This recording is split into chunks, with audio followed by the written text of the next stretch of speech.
Alors tu me disais? Je disais que j'ai une nouvelle terrible. J'adore. Je m'aperçois que je vieillis. J'aurais jamais dit cela. Mais t'as quel âge? T'as 104 ans maintenant, non? Oui. Ah c'est ça, bah quand même 104 malgré tout, on peut pas critiquer. C'est hein. considérable. C'est pas considérable, tu peux faire mieux. Ouais. Mais 104, on commence déjà un petit peu à pas être le même qu'à 20 ans, quoi. C'est un peu normal. Donc ne désespère pas, c'est pas de ta faute, hein. Écoute Philippe, je te remercie d'être venu. C'est un grand plaisir.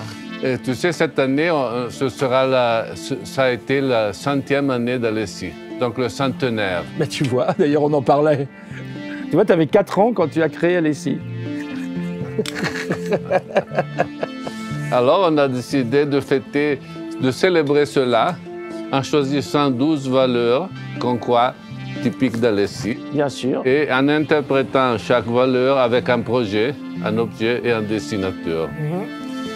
La valeur qu'on a pensée pour toi, ça a été la borderline.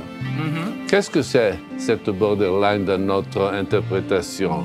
Bah écoute, c'est simple. La borderline, ça dépend laquelle. Ça dépend la border de quoi. Je pense qu'il y a quasiment qu'une seule ou deux borderlines qu'on ne peut pas passer, c'est l'honnêteté et la paresse. Ça, on ne peut pas être borderline là-dessus. Tout le reste, pour moi, c'est un devoir de dépasser le borderline. Je suis tout à fait d'accord. Et tu vois, c'est bien vous, les dessinateurs, qui nous avez poussé, nous, les industries, à être toujours sur la borderline, tu crois pas? Oui, ça marche ensemble. Je pense, tu sais, qu'il faut quand même des parents pour avoir des enfants, jusqu'à maintenant.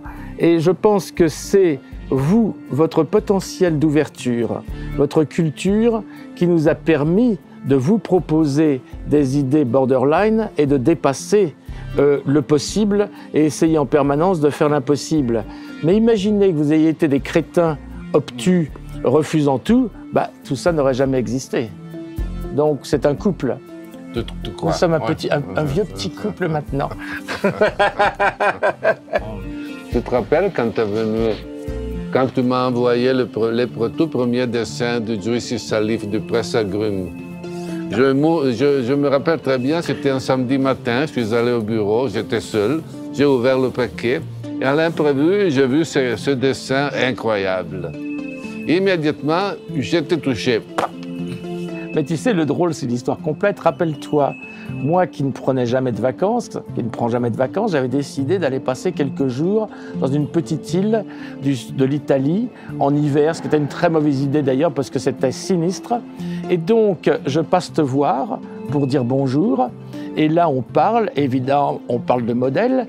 Et là, tu me dis, j'aimerais bien que tu me fasses une boîte pour mettre le beurre. Donc, je ressors en disant, oh, il faut que je fasse ça, il faut que je fasse ça, je ne sais pas comment je vais faire. Et j'arrive dans la petite île qui était sinistre, il y avait une pizza ouverte, une pizzeria, et je commande une pizza qui met 3 heures à arriver, on se demande pourquoi. Et là, je dessine. Tu as commencé à dessiner. Sur la nappe, ouais. Comme ça, sur une idée beaucoup plus générale. Et c'est là où on voit que le design n'est pas seulement le design, c'est d'abord une forme d'esprit, évidemment, mais c'est aussi une fantaisie. C'est-à-dire que là, tout d'un coup, je m'intéresse au retournement des surfaces, à un retournement topologique. Pourquoi? Alors là, j'en ai aucune idée. Et je me dis, qu'est-ce qu'on fait si on retourne un objet? Et je ne sais pas pourquoi, peut-être qu'il y a un presse-citron quelque part. Et je pense à presse-citron et je me dis, si on retourne un presse-citron, qu'est-ce que ça donne? Ben, ça donne ça et je le dessine. Et ce n'est pas plus que ça. C'est pas plus que ça, j'ai mangé ma pizza et après je suis rentré, j'ai trouvé la nappe, j'ai pris la nappe et je te l'ai envoyée.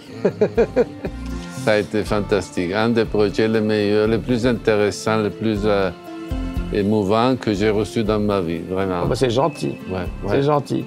Écoute, mais tout comme te fait, qu'est-ce que tu penses du design dans le futur? Dans ce sens, on a encore notre rôle.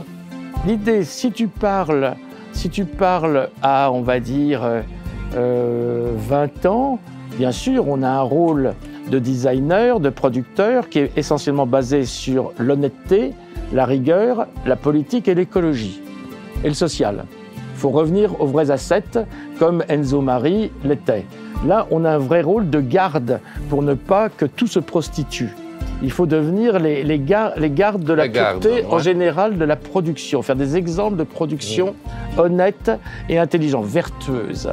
Mais, malgré tout, n'oublions pas que le scénario principal de notre évolution va vers la dématérialisation.